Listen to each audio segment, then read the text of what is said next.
बैठ जाइए, आप भी बैठ जाइए। चलिए, गुड इवनिंग, नमस्कार, आदाब, सत श्री अकाल, की हाल चाल ना, यही ना। चलिए हम लोग बात करेंगे, आपको पिछला जो हम सप्ताह पढ़ाए थे, यानी पिछला वीडियो में हमने आपको आर्टिकल्स का बात करा। हम लोग अभी मूल रूप से पढ़ते क्या है, आर्टिकल्स।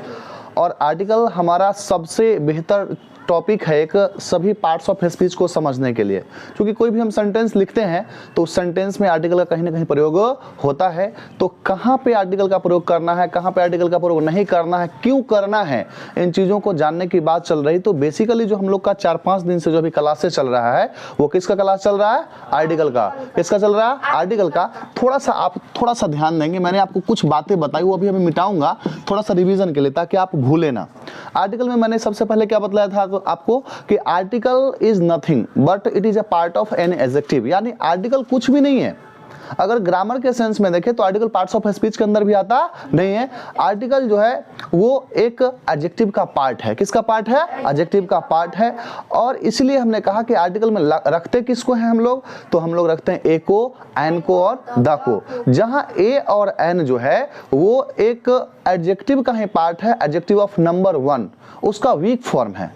किसका वीक फॉर्म है, 1 का वीक फॉर्म है। जबकि द जो लिखते हैं हम, वो द जो है वो डिमॉन्स्ट्रेटिव एडजेक्टिव दिस और दैट का क्या है, वीक फॉर्म है।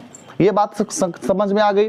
फिर मैंने टाइप्स ऑफ आर्टिकल बताया था, और टाइप्स ऑफ आर्टिकल में मैंने पिछले वीडियो में बताया था कि आर्टिकल 2 टाइप के होते हैं, डेफिनेट और इंडेफिनिट। डेफिनेट की श्रेणी में हम लोग THE को रखते हैं, द को, जबकि इंडेफिनिट की श्रेणी में रखते हैं ए और एन को। द को डेफिनेट आर्टिकल इसलिए कहते हैं क्योंकि किसी नाउन के सर्टिनिटी का बोध कराता है। किसका बोध कराता है, सर्टिनिटी का बोध कराता है, निश्चितता का बोध कराता है। इसका कोई अपना मीनिंग नहीं होता है, लेकिन इसका एक फंक्शनल मीनिंग होता है। क्या होता है, फंक्शनल मीनिंग होता है, और फंक्शनल स्पेसिफिक अर्थ को ही व्यक्त करता है, इसलिए इसको डेफिनेट आर्टिकल कहा जाता है। फिर हम लोग ने कहा इंडेफिनिट आर्टिकल क्या होता है, तो ए एन को इंडेफिनिट आर्टिकल कहते हैं। क्यों कहते हैं भाई, तो ए एन को इंडेफिनिट आर्टिकल इसीलिए कहते हैं क्योंकि ए एन किसी भी नाउन के सर्टिनिटी का बोध नहीं कराता है। सामने फेस पे जा रहेगा, इसका सर्टिनिटी का बोध नहीं कराता है, इसलिए हम इसको इंडेफिनिट आर्टिकल की श्रेणी में रखते हैं। क्यों नहीं कराता है, वही चर्चा आज हम लोग करेंगे। तीसरा पॉइंट में हमने पढ़ा था आर्टिकल में, पहला तो पढ़ा आर्टिकल का डेफिनेशन, दूसरा पढ़ा टाइप्स ऑफ आर्टिकल, तीसरा पढ़े थे हम लोग पिछला वीडियो में प्रोनाउंसिएशन ऑफ आर्टिकल। क्या पढ़े थे, प्रोनाउंसिएशन आर्टिकल, जो पार्ट 3 आर्टिकल में मैंने लिखा है। उसमें ये पढ़े थे कि आर्टिकल का उच्चारण 2 रूप में होता है, एक वीक फॉर्म और दूसरा स्ट्रॉन्ग फॉर्म। और वीक फॉर्म में कब होता है, जब हम अंग्रेजी में बात करते हैं या भाषण करते हैं तो ए का अ के रूप में उच्चारण होता है, जो वीक फॉर्म है। THE को द के रूप में उच्चारण करते हैं, जो क्या है, वीक फॉर्म है। अगर THE को दी के रूप में उच्चारण करते हैं तो ये स्ट्रॉन्ग फॉर्म है। ए को ए के रूप में बोलते हैं तो स्ट्रॉन्ग फॉर्म है। ए एन को एन के रूप में बोलते हैं तो स्ट्रॉन्ग फॉर्म है। कब हम लोग वीक फॉर्म और कब स्ट्रॉन्ग फॉर्म में पार्ट 3 में मैंने बताया, आप वीडियो देख लेंगे आज। फिर उसके बाद हमने बताया था पोजीशन ऑफ आर्टिकल, कि आर्टिकल का यूज कहां कहां करते हैं। तो मैंने आपको बताया था कि आर्टिकल बना ही है नाउन के लिए। अगर आर्टिकल का यूज करना है तो सबसे पहले नाउन से पहले, कहां से पहले करेंगे, नाउन से पहले। जैसे अगर मैं लिखता हूं कि राम आम खाता है, हम लिख देते हैं एक सेंटेंस, राम इट्स मैंगो। अब इसमें चर्चा नहीं कि राम एक आम खाता है कि 2 आम खाता है कि 4 आम खाता है। राम आम खाता है तो आप राम इट्स मैंगो लिखते हैं, लेकिन ये सेंटेंस क्या है, गलत है। राम इट्स ए मैंगो हमारा सही होगा। क्यों, क्योंकि नाउन जब भी आएगा तो आर्टिकल के साथ ही आएगा, बिना आर्टिकल का नाउन आता नहीं है। अब कहां ए कहां एन, कहां कहां पोजीशन है। फिर मैंने बताया था कि नाउन के साथ अगर एडजेक्टिव आ जाए तो एडजेक्टिव के पहले भी आर्टिकल का प्रयोग करते हैं। एडजेक्टिव के साथ एडवर्ब आ जाए तो एडवर्ब के पहले हम आर्टिकल का प्रयोग करते हैं। लेकिन आज हमको 5वां पॉइंट जानना है, यूज ऑफ ए एन। यानी आज का जो हमारा टॉपिक है वो क्या है, use of a an. Use of the का माने यानी डेफिनेट आर्टिकल के यूज को मैंने बढ़ा दिया, वो वीडियो आप जाके देखेंगे अपना चैनल पे प्रिंस इंग्लिश एकेडमी पर। आप जाएंगे वहां पे सब्सक्राइब करेंगे, उसको देखेंगे। आगे आज हम लोग को पढ़ना है यूज ऑफ ए एन, यानी इंडेफिनिट आर्टिकल का हम लोग यूज पढ़ेंगे कि इसका प्रयोग कहां किया जाता है, कहां किया नहीं जाता है, किन किन अर्थों में किया जाता है और किन किन अर्थों में नहीं किया जाता है। तो आप लोग भी अपनी अपनी कॉपी निकालिए, और आज का जो हमारा पॉइंट्स होगा वो होगा यूज ऑफ इंडेफिनिट आर्टिकल। क्या लिखेंगे, यूज ऑफ इंडेफिनिट आर्टिकल। कौन सा आर्टिकल, इंडेफिनिट आर्टिकल। तो मैंने आपको बताया था कि इंडेफिनिट आर्टिकल कहते किसको हैं, ए और एन को इंडेफिनिट आर्टिकल की श्रेणी में रखा रखा जाता है। an को क्यों रखा जाता है? क्योंकि ये किसी नाउन के सर्टिनिटी का बोध नहीं कराता है। कराता है क्या? बोलिए आप लोग, कराता है क्या? नहीं कराता, इसलिए इसको इंडेफिनिट आर्टिकल कहते हैं। अब इंडेफिनिट आर्टिकल इसको कहते हैं तो कहाँ इसका यूज होगा? द का यूज तो हमने पढ़ लिया पहला वीडियो में, नो यूज ऑफ द भी हमने पढ़ा। आज हम लोग पढ़ेंगे यूज ऑफ an, फिर पढ़ेंगे नेक्स्ट वीडियो में नो यूज ऑफ an कि कहाँ कहाँ इसका किया नहीं जाता है। तो सबसे पहले हम एक आपको सेंटेंस लिखते हैं। आप छोटा सा उदाहरण देखिए, हम इस चीज को पढ़ाने से पहले आपको एक छोटा सा बात बतलाते हैं। हम लिखते हैं दिस इज डैश आस, और हम लिखते हैं दिस इज डैश आस। अब यहीं से आपका खेल समझ में आ जाएगा, यहीं पे सब कुछ है कि कहाँ ए और कहाँ एन। क्यों जरूरत पड़ी? ए मतलब भी जब एक होता है तो एन का प्रयोग करना क्या जरूरत था? एन मतलब एक लिखने की जरूरत क्या है? जब ए मतलब ही एक हो रहा है तो हमको एन लिखने की जरूरत क्या है? तो करना क्या है, आप देखिए यहाँ पर ए लिखते हैं और यहाँ पे भी ए लिखते हैं। अब बताइए सही कौन है? तो हमने बताया था आपको कि आर्टिकल बना क्यों? आर्टिकल बना है वोवेल और कॉन्सोनेंट को समझने के लिए। सॉरी, वोवेल कॉन्सोनेंट बना क्यों है? आर्टिकल को समझने के लिए। अगर आर्टिकल चैप्टर को ग्रामर से हटा दिया जाए तो फिर वोवेल और कॉन्सोनेंट का कोई चर्चा होने वाला नहीं है। वोवेल और कॉन्सोनेंट का कोई चर्चा होने वाला नहीं है ना। तो हम इसलिए सबसे पहले वोवेल और कॉन्सोनेंट को भी जानेंगे। तो मैंने कहा था ना कि जो भी साउंड वोकल कॉर्ड से निकलेगा, कहां से निकलेगा? वोकल कॉर्ड से, उसको वोवेल साउंड कहेंगे। और वोवेल साउंड की संख्या कितनी होती है? 20। अभी उसका यूज यहां समझना है। साउंड आपको जानकारी होना चाहिए, तभी आप आर्टिकल में an का प्रयोग कर पाएंगे। तो ए हम बोले थे कि वोकल कॉर्ड से जो निकलेगा उसको वोवेल साउंड कहते हैं, और जो भी साउंड का उत्पत्ति दांत जीभ या ओठ की सहायता से होगा उसको कॉन्सोनेंट साउंड कहते हैं। अब हमने दो सेंटेंस लिखा है यहाँ पे, दिस इज अ आश और दिस इज अ आश। अब बताइए सही कौन है? तो दोनों में कोई भी हमारा सही नहीं है। अब देखिए यहाँ पे ए कौन सा साउंड है, पहले ये बताइए। कॉन्सोनेंट साउंड है। कौन सा है? Consonant sound. और यहाँ पर ये कौन सा साउंड है? Consonant sound. तो दो सेम साउंड जब होगा तो यहाँ फ्रिक्शन होगा। सेम फ्रीक्वेंसी के जब साउंड मिलते हैं तो उससे उच्चारण स्पष्ट हो पाता नहीं है, इसीलिए हमने इसके नीचे क्या लगा दिया? एल लगा दिया। अब बोलिए ये कौन सा साउंड है? वोवेल साउंड है, कॉन्सोनेंट साउंड है। एन कौन सा है? वोवेल साउंड है। कौन सा है? अच्छा, ए तो वोवेल साउंड है ना। ये कौन सा साउंड है? कॉन्सोनेंट साउंड है। और ये भी कौन सा साउंड है? वोवेल साउंड है। अब देखिए वोवेल, कॉन्सोनेंट, वोवेल, यहाँ फ्रीक्वेंसी में अंतर है कि नहीं है? अंतर है। तो ये हमारा सेंस सही होगा, दिस इज आन आश। लेकिन हम लोग नहीं बोल सकते दिस इज आ आश, ये सेंस क्या हो जाएगा? गलत। तो सेम प्रोनाउंसिएशन, सेम साउंड में फ्रीक्वेंसी, सेम फ्रीक्वेंसी से उच्चारण की स्पष्टता बनती नहीं है, इसलिए हम लोग अलग अलग साउंड के रूप में, अलग अलग रूप में ए एन को आज पढ़ेंगे। तो आप लोग कॉपी निकालिए और सबसे पहले लिखेंगे यूज ऑफ ए एन, यानी use of indefinite article, bracket में लिखेंगे ए और एन। लेकिन एक चीज और जान जाइए, ए और एन को जानने से पहले आप कहेंगे हम इंग्लिश ग्रामर पढ़ रहे हैं, लेकिन हिंदी को छोड़ना भी यहाँ कोई अच्छी बात नहीं होगी। आप शॉर्ट में जान जाइए कि अ से लेकर ज्ञ तक हिंदी में जो होता है वो वोवेल साउंड की श्रेणी में आता है। कौन सी श्रेणी में? वोवेल साउंड की श्रेणी में आता है। कॉपी में आप लिख लेंगे। और क से लेकर ज्ञ तक, क से लेकर सॉरी अ से लेकर अ तक ना, और क से लेकर ज्ञ तक, ये जो होता है कॉन्सोनेंट साउंड की श्रेणी में आता है। किसकी श्रेणी में? कॉन्सोनेंट साउंड के। अब इंग्लिश पढ़ रहे, इसका मतलब ये नहीं कि हिंदी को छोड़ दीजिए, उससे भी इसका रिलेशन है। साउंड से रिलेशन इंग्लिश हो या हिंदी हो कोई फर्क पड़ता नहीं है। साउंड जानना है हमें, तो हमको जानना है कि अ से लेकर अह तक, अ आ ए उ उ री ए आई ओ औ अंग अह, ये जो हमारा साउंड आता है ये वोवेल साउंड की श्रेणी में आता है। और क से लेकर जो ज्ञ तक आता है वो कौन सी श्रेणी में आता है? वो कॉन्सोनेंट साउंड की श्रेणी में आता है। तो इस बात को भी ध्यान में रखेंगे। और सबसे पहला रूल आप लिखिए, यूज ऑफ ए एन का सबसे पहला रूल आप लिखिए। ए का प्रयोग किसी भी संज्ञा के, ए का प्रयोग थोड़ा सा स्पीड में लिखेंगे क्योंकि आज इस पॉइंट को एंड करना है। ए का प्रयोग किसी भी संज्ञा के कॉन्सोनेंट साउंड से स्टार्टिंग होने वाले वर्ड के पहले किया जाता है। यानी वैसा कोई भी शब्द, वैसा कोई भी नाउन, लिखिए, वैसा कोई भी नाउन जिसका पहला अक्षर का उच्चारण, जिसका पहला अक्षर का उच्चारण कॉन्सोनेंट साउंड की तरह हो, कॉन्सोनेंट साउंड की तरह हो, तो उसके पहले हम किसका प्रयोग करते हैं? ए का। किसका पहले, उसके पहले किसका प्रयोग करते हैं? ए का। यानी कॉन्सोनेंट साउंड से अगर स्टार्ट होता है कोई नाउन, तो उसके पहले हम किसका प्रयोग कर देंगे? ए का। किसका प्रयोग करेंगे? ए का। सामना सामने जा रहा है ना, बिल्कुल। तो ए का हम लोग प्रयोग करेंगे। तो आप जैसे देखिए, एक छोटा सा उदाहरण है, हम लिखते हैं बीए। अब इसके पहले देखिए, हम लिखते हैं कैट, हम लिखते हैं डॉग, हम लिखते हैं मैन। अब आप देखिए, बीए लिखते हैं, क्या लिखते हैं? वीए। पहला अक्षर क्या है? बी, यानी ब है। क्या है? ब है। तो ब जो है वो आप बताइए कॉन्सोनेंट साउंड में है कि वोवेल साउंड में है? क्योंकि क से ज्ञ तक के बीच में ब आता है ना, तो ये कॉन्सोनेंट साउंड में इसके पहले क्या लगा देंगे? ए। अब कैट लिखते हैं तो कै लिखिएगा अट्टा। पहला अक्षर क्या है? क। उच्चारण जो है क का है, क से लेकर ज्ञ तक क्या? कॉन्सोनेंट ए लिखेंगे। डॉग में भी क्या होगा? ए लिखेंगे। मैन में भी क्या होगा? ए लिखेंगे।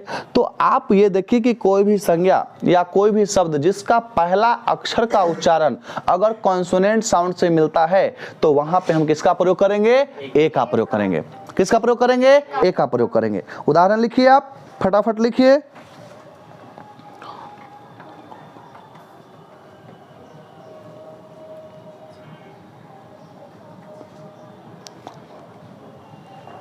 इसको लिख लिए? चलिए रूल नंबर 2 लिखेंगे।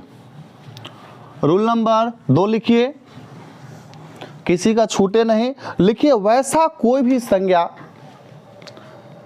आज गर्मी भी ज्यादा है ना, वैसा कोई भी संज्ञा जिसका पहला अक्षर का उच्चारण, वैसा कोई भी संज्ञा जिसका पहला अक्षर का उच्चारण वोवेल साउंड की तरह हो, वोवेल साउंड की तरह हो, या वोवेल लेटर से मिलता जुलता हो, वोवेल साउंड की तरह हो या वोवेल लेटर से मिलता जुलता हो, तो उसके पहले एन का प्रयोग किया जाता है। तो उसके पहले किसका प्रयोग किया जाता है? एन का प्रयोग किया जाता है। अब आप देखिए, हम यहाँ पे लिखते हैं HOUR। क्या लिखा हुआ है? HOUR। इसको हम हावर नहीं पढ़ते हैं, क्या पढ़ते हैं? आर। क्या पढ़ते हैं? आर। तो हम बताइए, अब आर पढ़ते हैं तो पहला अक्षर इसका क्या हो गया? अ, जो कि वोवेल साउंड की श्रेणी में हिंदी से आता है। तो हम इसके पहले क्या लगा देंगे? एन। हमको लिखना है अम्ब्रेला, तो हमने क्या लिखा सबसे पहले? अम्ब्रेला। बोलिए अम्ब्रेला। पहला अक्षर क्या है? अ। क्या है? अ। तो अ का उच्चारण जो है, तो अ से लेकर अह तक जो है वो तो वोवेल साउंड की श्रेणी में आता है। तो इसके पहले भी क्या चलेगा? एन। हम लिखते हैं MBA। क्या लिखते हैं? MBA। अब आप कहेंगे सर इसका तो पहला अक्षर जो है वो एम है। हमने क्या कहा था? साउंड के आधार पर, लेटर के आधार पर कभी भी अगर आप आर्टिकल का प्रयोग करेंगे तो 90% जगह क्या हो जाएगा? गलत हो जाएगा। हमें साउंड के आधार पर इसको देखना है, और साउंड के आधार पर आर्टिकल का प्रयोग ज्यादा सार्थक और करेक्ट माना जाता है। एम लिखते हैं तो देखिए M, B और A। पहला अक्षर क्या है? ए वाला है ना, जो कि वोवेल साउंड की श्रेणी में आता है। हम इसके पहले क्या लिखेंगे? एन। हम लिखते हैं SDO। तो देखिए, पहला अक्षर जो आप लिखते हैं एस, दूसरा अक्षर लिखते हैं डी, तीसरा अक्षर लिखते हैं ओ। पहला जो इसका उच्चारण है, पहला जो लेटर है वो क्या है हमारा? वोवेल साउंड की श्रेणी में आता है। किसकी श्रेणी में आता है? वोवेल साउंड की श्रेणी में आता है। इसलिए इसके पहले भी क्या लिखेंगे? एन लिखेंगे। हम क्या लिखेंगे? एन लिखेंगे। तो फटाफट आप लिखिए, इसको भी लिखिए। दूसरा रूल लिख लीजिए कि कोई भी आपको नाउन या कोई भी वर्ड जिसका स्टार्टिंग प्रोनाउंसिएशन, स्टार्टिंग अक्षर अगर वोवेल साउंड की तरह हो, तो हम उसमें एन का प्रयोग करेंगे, एन का प्रयोग करेंगे। क्या सामने से बिल्कुल बन रहा है ना कैमरा पे? अलग तो माउथ नहीं जा रहा है ना? नहीं।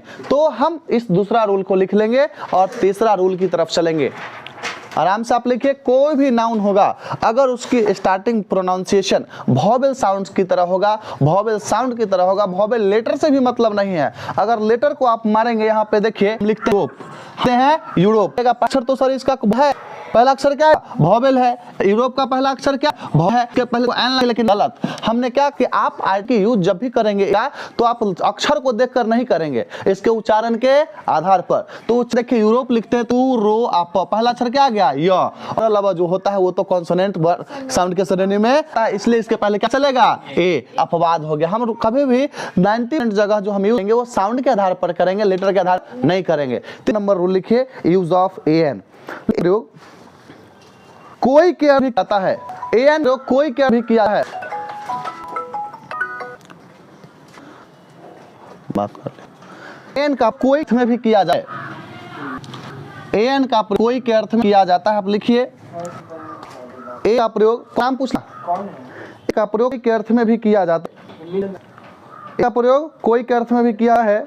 जैसे आप लिखे का कोई राजा था, अब पद के राजा कौन, मगध कोई राजा था, तो आप लिख सकते हैं इसमें king of Magadh, Raje king of Magadh. Magadh का कोई था, कोई के अर्थ में भी हम एन का प्रयोग रख दीजिए। कोई के अर्थ में हम किसका है, का।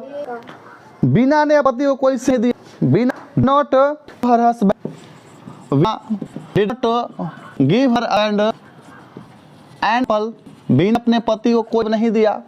कोई के अर्थ भी हम एन का प्रयोग करते हैं, सिर्फ एक के अर्थ में होता नहीं है, इसलिए तो हम इसको इंडेफिनिट की श्रेणी में रखते हैं, क्योंकि इसका कोई एक अर्थ होता नहीं है, टाइप का कोई नहीं होता, एक यूज नहीं है। तो कोई के अर्थ में भी हम किसका प्रयोग करते हैं, एन। देयर वाज में Bina not give her husband an apple, Bina ने अपने पति को कोई सेब नहीं दिया। देखिए हाँ क्या है, किंग है। हमने कहा था ना, आर्टिकल का प्रयोग जो होता है हमेशा नाउन के होता है, बिना नाउन के कभी आर्टिकल आते नहीं है। यहाँ भी वो कॉन्सेप्ट। रूल नंबर 4 लिखिए, ए का प्रयोग प्रत्येक, एन का प्रयोग प्रत्येक, एन का प्रयोग प्रत्येक कॉमा प्रति, ए प्रयोग कॉमा प्रति या की दर से, या की दर से, रेट, प्रत्येक यानी ईच या प्रति हो गया, पर मिलता, प्रति मिलता है, तो प्रति के अर्थ में प्रत्येक के या की दर, रेट को व्यक्त करने के लिए भी किसका किया जाता है, ए और एन का। अब हम तो ये सेंस बता रहे हैं कि प्रति के अर्थ में, लेकिन को वॉवेल कॉन्सोनेंट साउंड वाली बात भूलना नहीं है, वो याद हमेशा रखना है। जैसे देखिए प्रत्येक के अर्थ में, जैसे लिखता Raja comes to my, mister Raja comes to house, comes to my house once a week. Mister Raja मेरे घर प्रत्येक सप्ताह में एक बार आते हैं। मेरे मिस्टर राजा जो है, श्रीमान राजा, वो मेरे घर प्रत्येक सप्ताह में आते हैं, एक आते हैं। तो प्रत्येक के हम किसका प्रयोग कर सकते हैं, और एन का। अब यहाँ पर कहेंगे कि हमने ए का प्रयोग क्यों किया वीक के साथ, क्योंकि वीक का अगर उच्चारण करेंगे तो क्या होगा, वो वी का पहला अक्षर क्या है, वो, जो कि कॉन्सोनेंट साउंड के में आता है, इसीलिए हम इसके पहले क्या लगा दिए, ए लगा दिए। दूसरा लिया कि सी अर्न्स RS 50,000 मंथ, वो 50,000 प्रति महीना की दर से क्या करती है, कमाती। तो यहाँ हो गया प्रत्येक के अर्थ में, हो गया प्रति के अर्थ में। मोटर से 80 किलोमीटर से क्या चल रही है। या आप बोलिएगा कि इस चावल जो है 50 रुपया किलो के दर से क्या हो रहा है, बेचा जा रहा है। तो दर के अर्थ में इसका प्रयोग ए और एन का। जैसे rice is sold RS, rice is sold RS 50 a kilo. Rice जो है 50 रुपया किलो के दर से क्या किया जा रहा है, बेचा जा रहा है। तो के प्रति के अर्थ में, प्रत्येक के अर्थ में, या फिर की दर के अर्थ में भी हम किसका प्रयोग करते हैं, ए और एन का। कितने लोगों ने पढ़ा, 4। 5वां रूल आप लिखेंगे, 5वां रूल पढ़ेंगे, इसको हम मिटा दें। 5वां रूल आप लिखिए, ए का प्रयोग कहाँ हम कर सकते हैं। 5वां रूल आप लिखेंगे, एन का प्रयोग एक के अर्थ में किया जाता है। इसका अर्थ रहता है एक संख्या अगर बताना हो, क्योंकि पहले ही और एन एडजेक्टिव वन का है, वीक फॉर्म है, नेचुरल रूप से इसका एक में यूज किया जाएगा। तो ए और एन का प्रयोग एक के अर्थ में भी किया जाता है। मुकेश हैज ए डॉग, हम क्या लिख सकते हैं? मुकेश हैज ए, मुकेश के पास क्या है? एक कुत्ता है। डॉग से पहले मैंने ए इसीलिए लगाया क्योंकि डॉग का पहले का अगर उच्चारण तो ड आएगा, क्या? ड, जो कि कॉन्सोनेंट श्रेणी में आता है, इसलिए हमने ए लगाया। दूसरे इसमें उदाहरण, विनय है एन एप्पल, विनय एन, विनय के पास कितने से? एक है। यहाँ एप्पल भी नाउन है, नाउन है। आप जो पोजीशन ऑफ आर्टिकल पढ़े थे कि नाउन के पहले आर्टिकल किया है, आर्टिकल कभी भी बन के आता नहीं। लाइट से ज्यादा कोई प्रॉब्लम नहीं, तो भी आप नाउन का प्रयोग, तो यहाँ देखिए विनय के पास एक क्या है? सेब है। तो यहाँ पे a farmer had three, a farmer had three sons, एक किसान के पास कितने पुत्र हैं? पुत्र हैं। यहाँ फार्मर के साथ आप देखिए ए आ गया, तो ए का प्रयोग या एन का प्रयोग के अर्थ में भी किया जाता है, संख्या कराने के लिए भी किया है। आप लिख लीजिए। 5 हम लोगों ने कितना अभी तक? 5 रूल पर। नेक्स्ट लिखेंगे, हाँ अब लिखिए जब प्रॉपर नाउन प्रयोग, आप रूल नंबर 6 में लिखेंगे, आराम से लिखिए, कोई धरफरी है। आज इस पॉइंट पर एंड करेंगे, समझेंगे, और आप लोग इसको सब्सक्राइब भी करें, लाइक भी करेंगे और शेयर करेंगे, तभी हमारा भी मिलेगा ना। हम क्यों इतना गर्मी में पसीना बहाते हैं फ्री में? क्यों? आप मुझे सम्मान देंगे, और मेरा सम्मान क्या है? सब्सक्राइब करिए, शेयर करिए और लाइक करिए। आपसे कोई पैसा नहीं मांगा जा रहा है, और ये पूरा ग्रामर का पूरा 2022 में मैं बिल्कुल फ्री पढ़ाऊंगा। क्या करूंगा? खाऊंगा, 1 रुपया को हानि नहीं होगा। तो आप लोग से ही एक रिक्वेस्ट है कि आप सब्सक्राइब करेंगे और अपने सारे दोस्तों में क्या करेंगे? शेयर। वीडियो 1000 लोग तक शेयर होना चाहिए। तो लिखिए, ए जब प्रॉपर नाउन का प्रयोग कॉमन नाउन की तरह किया जाए, यानी जब प्रॉपर नाउन का कॉमन नाउन की तरह किया जाए, कैसे किया जाए बताइए जोर से आप लोग? प्रॉपर नाउन का प्रयोग किसकी तरह जाए? कॉमन नाउन की तरह किया जाए, तब इसके पहले, तब इस प्रॉपर नाउन के लिए ए एन का प्रयोग किया जाता है। प्रॉपर नाउन का प्रयोग कॉमन नाउन की तरह किया है, तब इस प्रॉपर नाउन के पहले ए प्रयोग किया। जैसे आप बोलते हैं कि सचिन तेंदुलकर प्रॉपर नाउन है कि नहीं है ना? कालिदास प्रॉपर नाउन है कि नहीं है? विवेकानंद प्रॉपर नाउन है ना? लेकिन कहेंगे मेरा मित्र देश है जो सचिन की तरह दिखता है। किसकी तरह दिखता है? सचिन की तरह। अब सचिन प्रॉपर नाउन था और अपने राजेश का संबंध किससे कर दिया? सचिन से। तो यहाँ सचिन प्रॉपर नहीं, क्या बन गया? तुम कालिदास, तुम कालिदास हो नहीं, कालिदास से तुम्हारी क्या की गई? तुम गई। जहां कालिदास एक प्रॉपर नाउन था और इसका प्रयोग हमने कॉमन तरह कर दिया कि तुम जो जो उसका जैसा होगा वो सब कालिदास होगा। ऐसे अर्थ में हम ए प्रयोग कर सकते हैं। तो उदाहरण लिखिए, ही इज अ कालिदास। अब देखिए हम यहाँ पर कालिदास के पहले एक का प्रयोग किए, क्योंकि हम कालिदास का उच्चारण नहीं करें, हम तो करें कि वह कालिदास जैसा विद्वान है।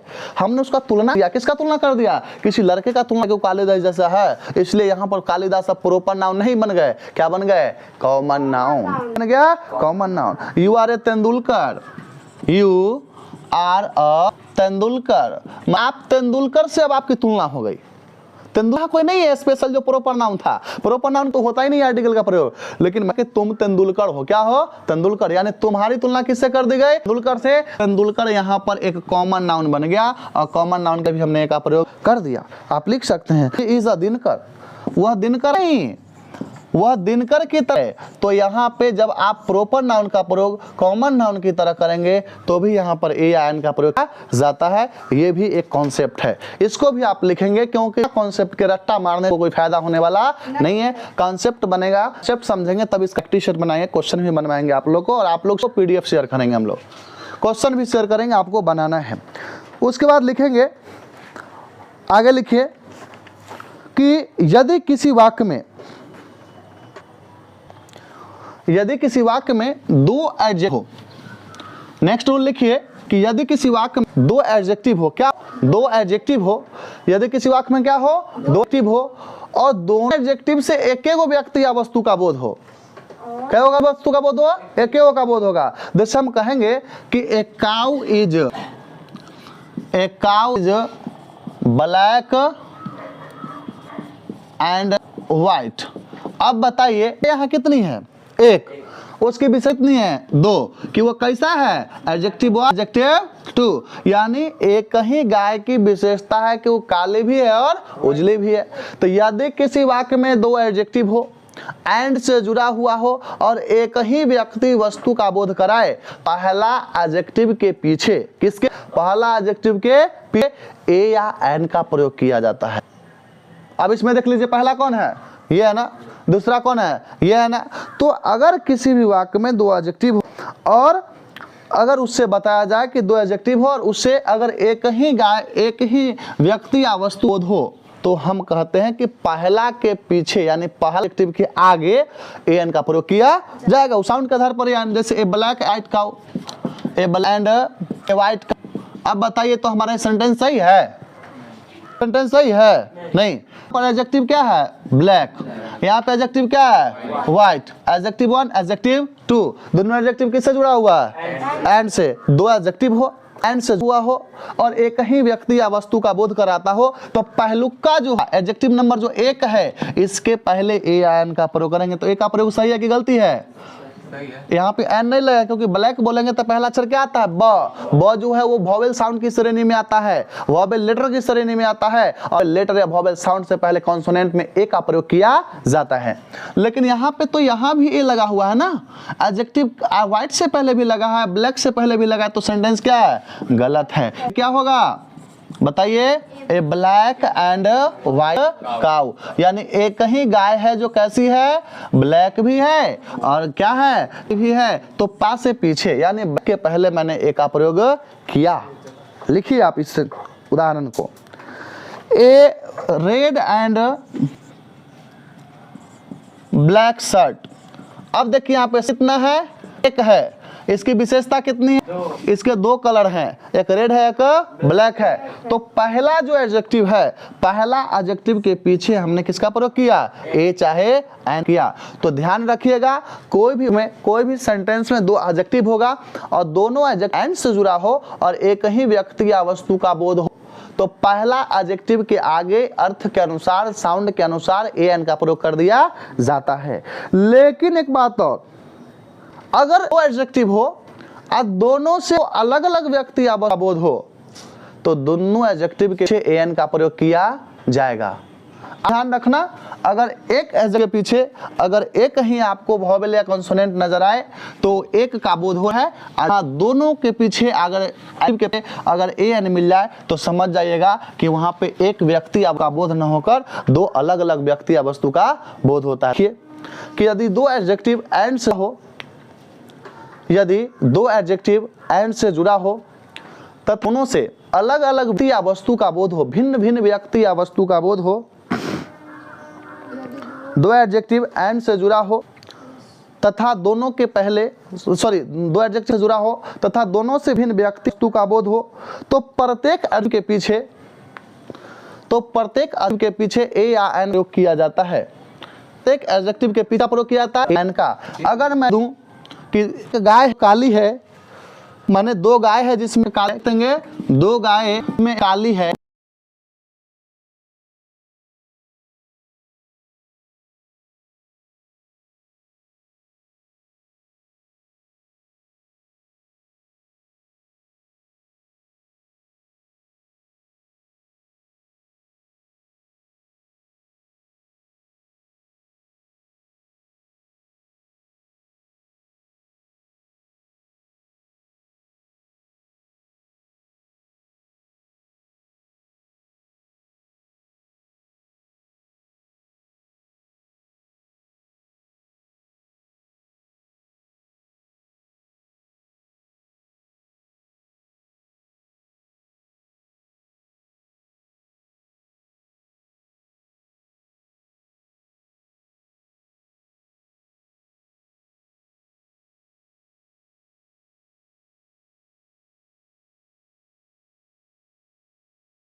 तो आपने लिखा कि दो एडजेक्टिव हो और एंड से क्या हो, जुड़ा हो, अलग अलग व्यक्ति या वस्तु का बोध हो, तो दोनों का मतलब स्थिति में दोनों एडजेक्टिव के आगे ए या एन का प्रयोग किया जाता है। अगला रूल लिखिए, आप लिखिए ए या एन का प्रयोग सब के अर्थ में भी किया जाता है, ऑल के सेंस में भी आप ए एन का प्रयोग कर सकते हैं। ए तथा एन का प्रयोग ऑल के सेंस में भी किया जाता है, सब के अर्थ में भी किया जाता है। ए और एन का प्रयोग किसके अर्थ में, सब के अर्थ में किया जाता है, ऑल के अर्थ में भी किया जाता है। यानी आप ऑल ना लिख करके ए और एन के प्रयोग के माध्यम से भी आप सब के अर्थ में सेंस को क्या कर सकते हैं, बता सकते हैं। जैसे लिखिए a cow has a long tail, a cow has a long tail, यानी सभी गाय को, सब गाय को एक लंबी पूंछ होती है। यहाँ ये नहीं बोलिएगा कि ए मतलब एक हुआ, एक गाय को लंबी पूंछ होती है। ए का प्रयोग सबके अर्थ में भी किया जाता है। A dog has a short tail, आप लिख सकते हैं a dog has a, written अक्षर तो दिखता है ना स्पष्ट, a dog has a short tail, सब कुत्ता को क्या होता है, एक छोटा पूंछ होता है। यानी सब के अर्थ में भी हम किसका प्रयोग कर सकते हैं, ए और एन का। ऑल का तो होता ही है, ऑल के स्थान पर हम ए का भी प्रयोग करके सेंस को व्यक्त कर सकते हैं। अगला लिखेंगे, आगे का रूल हम लोग पढ़ेंगे फिर।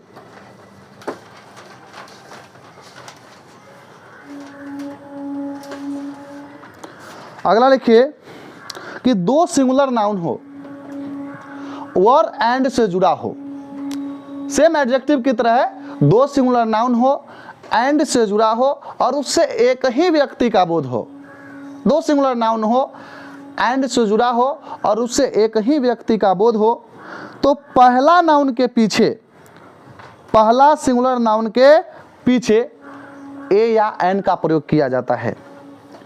ए या एन का प्रयोग किया जाता है। आप इस सेंटेंस, इस कॉन्सेप्ट को भी समझेंगे और किसे लिखेंगे कि यदि दो सिंगुलर नाउन हो और एंड से जुड़ा हो, जैसे मैंने लिखा क्लर्क एंड कैशियर, हमने लिखा क्लर्क एंड कैशियर, देखिए नाउन नंबर 1, नाउन नंबर 2, ये भी सिंगुलर है, इसमें कोई एस या एस लगा हुआ नहीं है, और ये भी सिंगुलर है, इसमें भी कोई एस या एस लगा हुआ नहीं है। दो सिंगुलर नाउन हो, एंड से जुड़ा हो और एक को व्यक्ति को कहता है कि क्लर्क भी है और कैशियर भी है, तो पहलुका जो नाउन है इसके पीछे साउंड के अनुसार, लेटर के अनुसार हम ए एन का प्रयोग कर देंगे। माने एक ही व्यक्ति है, एक क्लर्क एंड कैशियर, माने एक ही व्यक्ति है जो क्लर्क भी है और क्या है, कैशियर भी है। तो दो सिंगुलर नाउन हो, एंड से जुड़ा हुआ हो और एक ही व्यक्ति वस्तु का बोध हो, तो पहला जो नाउन होगा उसके आगे हम ए एन का प्रयोग कर देंगे। एन अंकल एंड गार्जियन, हम बोल सकते हैं एन अंकल एंड गार्जियन, यानी मेरे चाचा ही हैं जो मेरे गार्जियन भी हैं। अब नाउन नंबर 1, नाउन नंबर 2, दो नाउन है, एंड से जुड़ा हुआ है और एक ही व्यक्ति का बोध रहा कि मेरे ही अंकल क्या है, वो जो है सो मेरे अंकल भी और मेरे क्या है, गार्जियन भी है, एक ही व्यक्ति का बोध हो रहा है। तो ऐसे सेंस में हम पहला नाउन के पीछे ए एन का प्रयोग करेंगे। ये भी हमारा सेंटेंस क्या है, सही है, ये भी कॉन्सेप्ट हमारा क्या है, सही है। आप इसको लिखिए, लेकिन इसमें भी वही बात एडजेक्टिव की तरह कि अगर दो नाउन हो और दोनों एंड से जुड़ा हुआ हो और दोनों से अलग अलग व्यक्ति या वस्तु का बोध कराना हो, तो दोनों नाउन के पीछे एन का प्रयोग करेंगे, उसमें कोई डाउट रखना नहीं है। तो आप इसको लिख लिए। अब इसी में अगर हम कर देते हैं जैसे ए क्लर्क एंड ए कैशियर, पहले उस रूल को लिखिए कि यदि दो सिंगुलर नाउन हो, नेक्स्ट रूल लिखिए कि दो सिंगुलर नाउन हो, एंड से जुड़ा हुआ हो तथा दोनों से अलग अलग व्यक्ति या वस्तु का बोध हो। दो सिंगुलर नाउन हो, एंड से जुड़ा हुआ हो तथा दोनों से अलग अलग व्यक्ति या वस्तु का बोध हो, अलग अलग व्यक्ति या वस्तु का बोध हो, तो दोनों नाउन के आगे ए या एन का प्रयोग किया जाता है। अब देखिए हमने यहाँ पर लिखा एक क्लर्क एंड कैशियर में, मतलब एक ही व्यक्ति क्लर्क भी है और खजांची भी है, एक ही व्यक्ति अंकल भी और गार्जियन भी। लेकिन अगर इसको इस सेंटेंस के अनुसार लगाइएगा तो आपको कुछ नहीं करना है, ए क्लर्क एंड ए कैशियर। अगर ये कर देते हैं, दोनों नाउन के पहले हम देख रहे हैं N1 के पहले भी आर्टिकल, N2 के पहले भी आर्टिकल, इसका मतलब अलग व्यक्ति कैशियर है और दूसरा व्यक्ति क्लर्क है। अब यहाँ पे अगर हम कर देते हैं N uncle and a guardian, मतलब मेरे वो जो आदमी है अंकल दूसरे हैं और गार्जियन दूसरे हैं। दोनों नाउन के आगे अगर आर्टिकल का प्रयोग करते हैं तो उसमें अंतर हो जाता है, दोनों में विभेद हो जाती है, और एक ही नाउन के पहले अगर रहे तो वहां पे एक ही व्यक्ति का बोध होता है। इस सेंटेंस को भी आप लिखिए, लिखिए a clerk and a cashier, an uncle and a guardian, अलग अलग व्यक्ति, सिंगुलर नाउन हो, दोनों के से अलग अलग व्यक्ति वस्तु का बोध हो तो दोनों के पहले एन का प्रयोग किया जाता है। अगला लिखिए, अगला लिखिए आप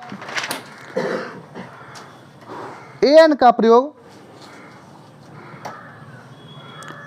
एन का प्रयोग हमेशा सिंगुलर काउंटेबल नाउन के पहले किया जाता है। एन का प्रयोग आप जब भी करेंगे तो हमेशा सिंगुलर काउंटेबल नाउन के पहले किया जाएगा। एन का प्रयोग हमेशा सिंगुलर काउंटेबल नाउन के पहले किया जाता है। आप जब भी एन का प्रयोग करेंगे तो ये चेक कर लेंगे कि सिंगुलर नाउन होना चाहिए और काउंटेबल नाउन भी होना चाहिए। जैसे आप लिखते हैं कि दिस इज डैश ऑयल, अब ये भी तो सिंगुलर है ना, ऑयल क्या है, सिंगुलर है, लेकिन हम इसको काउंटेबल की श्रेणी में नहीं रखते, मटेरियल नाउन है, और एब्स्ट्रैक्ट और मटेरियल को अनकाउंटेबल नाउन कहा जाता है। तो यहाँ पे इसके पहले कुछ नहीं लगेगा, हम लिखेंगे दिस इज अ बुक। अब बुक देखिए ये नाउन है, क्योंकि किसी वस्तु का नाम है ना, नाउन भी है, और इसमें SIS लगा हुआ नहीं है, ये सिंगुलर भी है, और हम इसको गिन भी सकते हैं क्योंकि ये कॉमन नाउन की श्रेणी में आता है, क्योंकि कॉमन और कलेक्टिव नाउन को काउंटेबल नाउन कहा जाता है। तो यहाँ ए बुक हो जाएगा, एन इंक पॉट हो जाएगा, जो भी होगा सिंगुलर काउंटेबल नाउन होना चाहिए। स्टूडेंट हो जाएगा, स्टूडेंट के पहले आप ए लगा सकते हैं, यहाँ पे आप लिख सकते हैं टीचर के पहले ए लगा सकते हैं, टीचर हो गया। अम्ब्रेला हो गया, अम्ब्रेलाज नहीं होगा, जैसे ही प्लुरल हो जाएगा तो प्लुरल के पहले नहीं चलेगा एन का प्रयोग। लेकिन एक बात है, प्लुरल को सिंगुलर बनाने के लिए भी एन का प्रयोग किया जाता है। पहले इस सेंस को लिख लीजिए कि एन का प्रयोग जब भी होगा सिंगुलर काउंटेबल नाउन के पहले होगा, इसको लिख लिए। अगला रूल लिखिए कि प्लुरल नाउन को सिंगुलर बनाने के लिए भी एन का प्रयोग किया जाता है। बेहतरीन कॉन्सेप्ट है, आप इसको बेहतरीन ढंग से समझेंगे, क्वेश्चन भी बनाना है हमको, ये नहीं कि सिर्फ पढ़ के छोड़ देना है। ए एन का प्रयोग प्लुरल नाउन को सिंगुलर बनाने के लिए भी किया जाता है, यानी प्लुरल संज्ञा है, अगर बहुवचन संज्ञा है उसको सिंगुलर बनाना है तो पहले सुनते थे कि ए एस में एस या ई एस को हटा दीजिए तो नाउन सिंगुलर बन जाएगा, लेकिन ऐसा बात नहीं है। आप ए या एन का प्रयोग करके भी प्लुरल नाउन को क्या बना सकते हैं, सिंगुलर। जैसे आप लिखिए, हम लिखते हैं 5 डेज जर्नी, 5 दिनों की यात्रा, 5 डेज जर्नी। मैंने एक सेंटेंस लिखा 5 दिनों की यात्रा, क्या लिखा, 5 दिनों की यात्रा, लेकिन ये प्लुरल है। यहाँ पे आप देखेंगे तो डेज क्या है, प्लुरल, लेकिन अगर इसको सिंगुलर बनाना है तो आप इसके पहले ए लगाइए, ए 5 डे जर्नी, ए 5 डे जर्नी यानी 5 दिन की यात्रा। अब ये सिंगुलर बन गया, अब यहाँ डेज था, यहाँ डे बन गया। तो आप प्लुरल को सिंगुलर बनाने के लिए भी एन का प्रयोग कर सकते हैं। लिखिए 6 मैन कमिटी, 6 मैन कमिटी, 6 व्यक्तियों का क्या है, संघ है, समूह है, ये प्लुरल है। लेकिन इसको भी कैसे बनाएंगे, तो इसको सिंगुलर बनाने के लिए ए 6 मैन कमिटी कर देंगे, ए 6 मैन। अब मैन जो था प्लुरल था, मैन जो है वो सिंगुलर है, ए 6 मैन कमिटी, यानी 6 व्यक्ति का समुदाय, तो ये सिंगुलर हो गया। प्लुरल नाउन को सिंगुलर बनाने के लिए भी हम ए एन का प्रयोग कर सकते हैं। ये भी हमारा एक बेहतर कॉन्सेप्ट है, आप इसको भी लिखेंगे।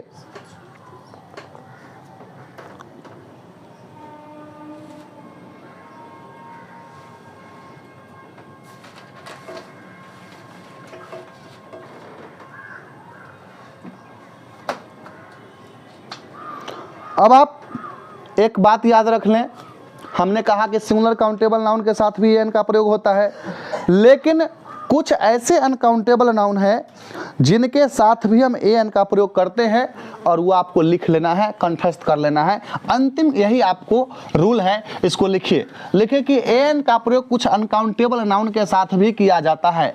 आप तो जानते हैं कि सिंगुलर काउंटेबल नाउन के साथ होता है, लेकिन एक ऐसा कंडीशन भी आता है कि आप एन का प्रयोग लिखिए, एन का प्रयोग अनकाउंटेबल नाउन के साथ भी किया जाता है। आप इसको लिखेंगे, have a bear, have a bear, have a सुअर, हैव ए सुअर। इसको याद करना, लिख लें। क्या लिखे? Have a beer, have a station, have a quarrel, have a क्वार्रल।